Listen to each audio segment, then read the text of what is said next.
இன்றைக்கி வீடியோவில் இந்த டெக்ஸ்ட் எஃபெக்ட் வந்து ஃபோட்டோஷாப்பில் எப்படி பண்ணுறதுன்னு பார்ப்போம். இப்போ நான் வந்து ஒரு நியூ டாக்குமெண்ட் வந்து ஓப்பன் பண்ணிக்கிறேன். இப்போது டெக்ஸ்ட் டூல் எடுத்துக்கிறேன், எஸ்ன்னு டைப் பண்ணிக்கிறேன். இப்போது நான் இந்த லீஃப் இமேஜை இந்த ஃபோட்டோஷாப்பில் ஓப்பன் பண்ணிக்கிறேன். இப்போது லேயர்ஸில் போயிட்டு இந்த லீஃப் இமேஜை ஒரு டூப்ளிகேட் எடுத்துக்கிறேன். இப்போ கீழே இருக்க லீஃப் இமேஜை ஹைட் பண்ணிவிட்டு மேலே இருக்க லீஃப் இமேஜோட ஒப்பாசிட்டியை இந்த மாதிரி கம்மி பண்ணிக்கிறேன்.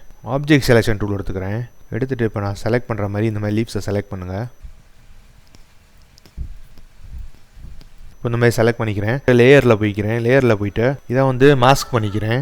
இப்போ இதோட ஒப்பாசிட்டியை வந்து ஃபுல்லாக வச்சுக்கிறேன். கீழே இருக்கிற இந்த லீஃப் லேயரை வந்து ரைட் கிளிக் பண்ணிவிட்டு கிளிப்பிங் மாஸ்க் கொடுத்துக்கிறேன். இப்போ பாருங்கள், நம்ம வந்து இந்த மாதிரி பண்ணியாச்சு. இப்போது திருப்பி லேயர்ஸில் போயிட்டு டெக்ஸ்ட் லேயர் இருக்குல்ல, இதை டபுள் கிளிக் பண்ணிவிட்டு இதில் வந்து இன்னர் ஷேடோ கொடுத்துக்கிறேன். இந்த மாதிரி அட்ஜஸ்ட் பண்ணிக்கிறேன். இப்போது அந்த மேலே இருக்குல்ல நம்ம கட் பண்ண லீஃப் லேயரை, இதுக்கு வந்து ட்ராப் ஷேடோ கொடுத்துக்கிறேன். இப்போ பாருங்கள், நம்ம வந்து இந்த டெக்ஸ்ட் எஃபெக்ட் வந்து கிரியேட் பண்ணியாச்சு. நம்ம சேனலில் கிராஃபிக் டிசைனிங், வீடியோ எடிட்டிங் பற்றி லாங் வீடியோஸும் நிறையா போட்டிருக்கோம். ஸோ அதையும் பாருங்கள்.